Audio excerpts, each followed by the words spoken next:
All right, so this video is a quick video where I want to show everyone what the new changes or updates to Google have been. They've enabled Google Calendar to be able to be bookable when we send it to other people. For example, when this actually emulates exactly what Calendly and Acuity does. Those are two of the most known self-appointment calendars, and there are many others for sure, but those are the two most known. So Google updated their calendar to be able to do that. So I wanted to show you how to do that. So first things first, I already have one that's booked, but I want to show you, and then we'll use the other one for some other uses, like how to edit and change some things, okay? So first things first, what you want to do is you want to, if you have a Google account, each Google account does have a calendar. So make sure that you open that up. And then if you're in email, for example, go where the apps are here, top left, right-hand side, and choose calendar. I won't click on that, but when you click on that, then it will open up the calendar, which will look like this, okay? So once you go there, you want to go to create. Here it will, show you create event, create task. If you're creating an event, that will be for yourself, but to create an appointment calendar page that you can send to other people. So they're calling it a calendar page because you can send it to other people to be able to book a calendar themselves. So it kind of is sitting on the current application, the calendar, unlike the others, because the others were created from scratch to be shareable and someone creating their own, but Google had it differently. So they've just had this one kind of sit on top of the current calendar. So anyway, you're going to want to create, click on appointment schedule, which will click on that. And then here, as you can see, what it does is if you create more than one, I already have one, but if we didn't have it, which is this one, actually, if you see mine, this is it, okay? But I'm going to show you how, we can go into that. So I'm going to click on edit here, this appointment schedule. And what it does, as you see, this is how it will look if you click on that. If you click on that appointment schedule, it will bring up this page, and then you will have to enter the different information. So first things first, you want to create a booking calendar for particular uses. So for example, you can create more than one. By the way, you create more than one if you have any of their premium accounts. As you saw before, it gave me the other page that was sending me to create another one. Why? Because I already have one that I created. So if anyone wanted to create another one, that's when you have to update and do the premium, which is either Google One or Google Workspace. So Google One is the paid monthly. You tend to have a bit more options. As you can see here, it's showing me my current and then Google Premium. It's saying more appointment schedules. It won't give me those because I already created one, which you to give me. Premium, you have that. Automatic email reminders. It will just send one for me.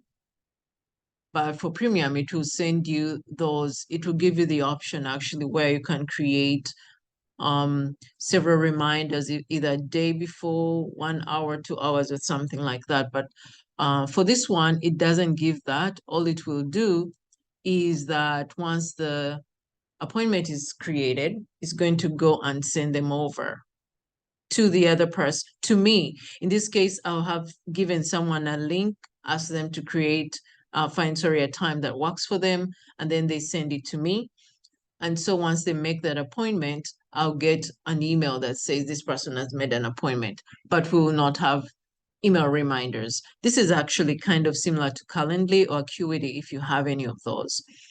The other thing is that it links to multiple calendars. if you're someone maybe who has more than one email or more than either one business or more than one calendar that does different, you schedule each one for different aspects. For the free Google email account, you will not be able to link that to several calendars. But if it's premium, you'll be able to do that. Okay, so the other thing is also longer group video calls on Meet. Meet is really their video, the embedded video app. Here it will only give you 1 hour. There it gives you up to 24 hours. The live stream video calls on YouTube. Remember, YouTube belongs to Google. It's under the Google Calendar umbrella. So they will be able to do that with this if you wanted to do a live stream. And in this case, if it's free, you'd have to get a live stream app like Yardi, things like that you can use. The other thing is background noise cancellation on Meet. Again, to be able to get that, it won't be able to do this. Video call recording on Meet. You won't be able to record it in the free app, but free account, but you'll be able to do that, and so on and so forth. So these are all the other benefits that you have for a free account versus the premium account. Okay, so that's the reason that I can't right now for this account. It's the freemium type, so that's why I'm not able to create a second scheduling page. However, if you have that, you can, for example, I'm going to show you here. If I click on this, again, remember I said I already created one. So if I click on this, it has this edit appointment, or you can delete it. I don't want to delete it for now because I'm going to show you how to do it. Actually, let's delete. Should I delete that? You can delete it and then start all over, but I'm going to edit it, okay? Because once you edit it, this is the same screen that it brings up exactly as you were creating it. So the first things first, you're going to name your booking schedule. Give it a name. In this case, I called it consultant appointment booking. You can call it something else. For example, maybe if you have a family with children, you can say children's activities appointment booking, whereby maybe you book appointments with other parents for play dates for the kids, or even dogs or pets. The other thing also, if you have another business, you can have different appointments for the different businesses. So something like that. So I've just called this one consultant appointment booking. And the other option also is that you do have, as you see here, actually, let me explain. So when you create that, okay, let's go here. I'm gonna just delete that. All availability, delete the entire appointment schedule. I'm gonna just delete the entire appointment schedule, okay? So we're gonna start again. We go to appointment schedule. It's going to bring up the same window like I told you. But what I wanted to show you here is, for example, let's go here to today. Probably it won't allow me. Okay, let's go here. So I'm going to do that, bring up consulting.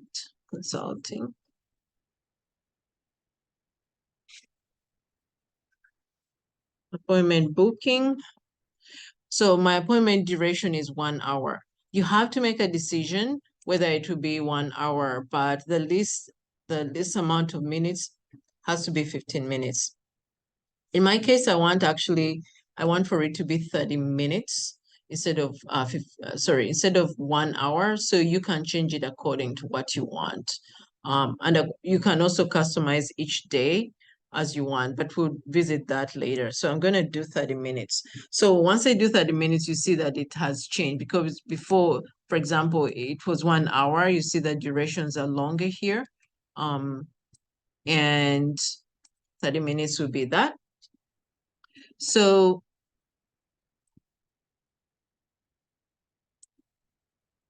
okay. And then here it shows us the availability that we have for people to make an appointment. In this case, for me, I'm going to say I want my appointments to be in the afternoon, so I'm going to change them.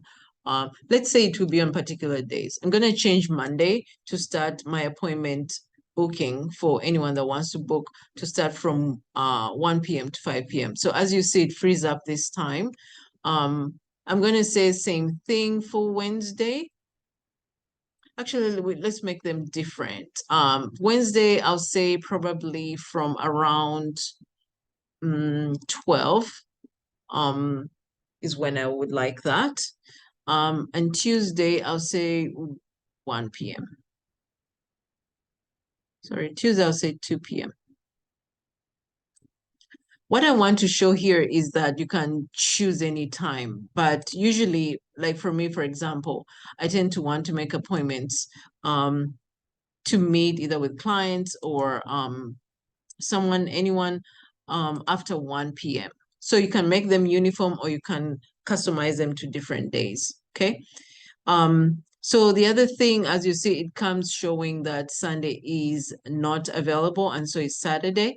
If you want those to be available, any of those dates, let's say you want to do a webinar or you want to meet some clients, you can actually add that also as a time slot. You click on this little sign. The other thing, you can hover over it. It will show you what that does. Here it says add another period to this day. So you can add that. But here, I can say maybe that I want this 9 a.m. to be up to 12.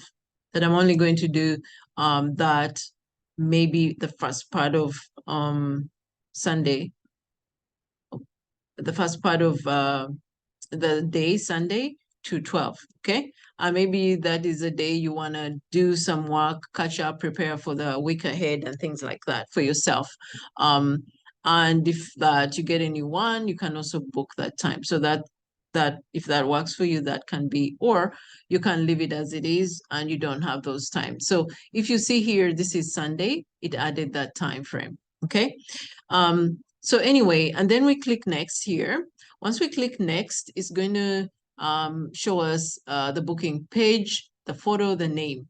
And this is how the people that we send a link to the appointment page for Google Calendar will look, will see rather. Okay, so here they're going to see the photo here, just have a little logo and then my name. This is how your identity will be displayed on the booking page. As you can see that, manage Google account, photo name. That is also something you can do actually at a larger, on the bigger scale. In other words, to go actually to your email and be able to manage that information. So you go here and change any and everything that you may want. But we're not going to do that, okay? So I'm going to go right back. So location and conferencing here, would you like to meet in person, via phone, or video conference? So you click on this down arrow here and you see the options. So it will see Google Meet, video conference, in-person meeting, phone call, none to be specified later. Now, the other thing, you can leave it also as is, and then later, okay, you can actually add a link. So let's say maybe it was you're using Zoom instead of Google Meet, okay? You can actually either send it within the email or you can send it to the person later, okay? In this case, I'm going to just say we're going to meet using the Google Meet, and then we'll see what happens. Remember, Google Meet, for a free account, it doesn't allow us to record, okay? So here, description, I'm going to just say consultation, a consultation session with client, okay? All right. So we did that. So we continue.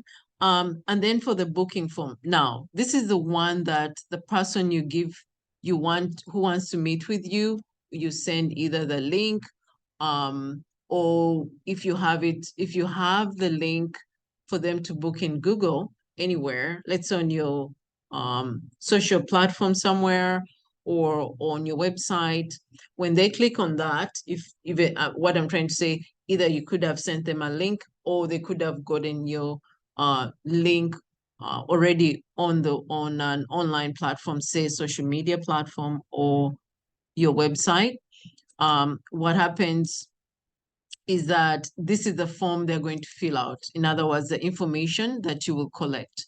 So it comes by default that it will be your first name, last name, email address. You can add any other item. In this case, I'll say phone number. Why? Because you may want to, you may want to text that person to remind them, or if you have a tool actually that maybe auto reminds people, it could send them that. Something like Twilio, if you've heard of that. Okay. So in this case, if you click on the down arrow, you're going to see what it shows you. So it seems to me that the fields in this case that are pre-named already will be the first name, last name, email address, and phone number. So I'm going to choose phone number, which it already was chosen. I'm going to make it required. You can choose to make it required or not. In other words, that the person can't go forward if they don't give that information, okay?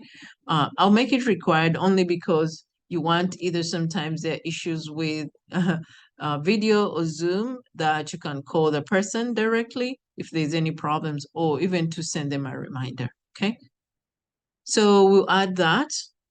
And then we can add any other item. In this case, I'm going to call it custom. It will be a custom item. So we have to give that field a name. In this case, I'm going to say reason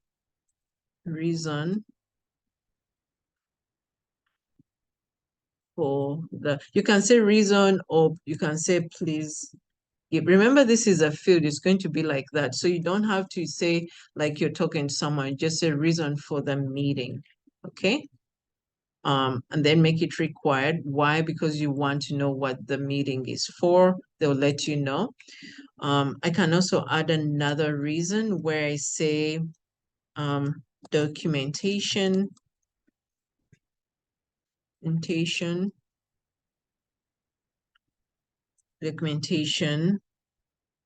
that accompanies meeting session. Let's say any documentation. And then we're going to say, if not applicable, please enter not applicable, okay? That's what we're going to do. And then I'll make it required, and so forth and so on. So if you have any other information you want to gather, depending on what you do or what it's for, this is where you add it, because the person making the appointment will then be able to, I'm going to drink something. Because sometimes when you talk too much, I start to cough. Anyway, you can add any other field, however information you want to collect, depending on what it is that you do or you want it for, okay? So booking confirmations, here, like I said, it's only going to do the booking confirmation. Let's see, calendar invitation. So for email reminders, as you see that, same thing it showed me, it's only going to send an email invitation, but it won't send a reminder. So to do the reminder, one has to upgrade to the upper tier, which is the next one. Okay, so I'm going to save this and say that this is what I want. Okay.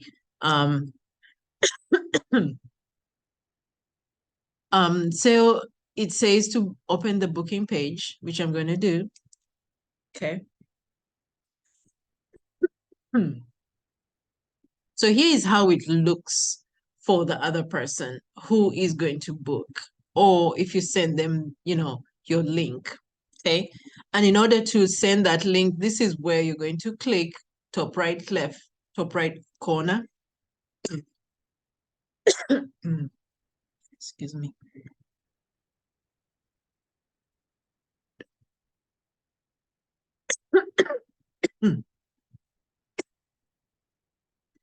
And then you can copy the link here, and then you'll be able to give it to them. The other option is, you remember I said you can have this embedded on your website. You can also get it up here, and you embed it on your website so that they do that directly. So here it will do a button, or it will be within your page, or it can do a pop-up. Either way, however you want them, that's how it will do it, okay? And this is how it will look. So in order to do that, you have to copy this code. If you're not able to do that, have someone to help you do that for sure. And that should be okay. The other thing is, remember, you can change your color for what that is, whatever, this particular appointment is for. You may have your particular colors or not. Okay, so I'm going to click OK there. Here, inland, this is a pop-up, remember? Inland means that it's going to be actually on the website. Let's say within the area of the contact us, it might be there. So that's how you do it. You copy the code and then it's added. Okay. And so here you can review. You can review here and see, what works, what doesn't. Remember, again, the appointments are 30 minutes. This is how they look. And you can change them however you want, okay? So this is how your appointment page is going to look. I hope that was helpful.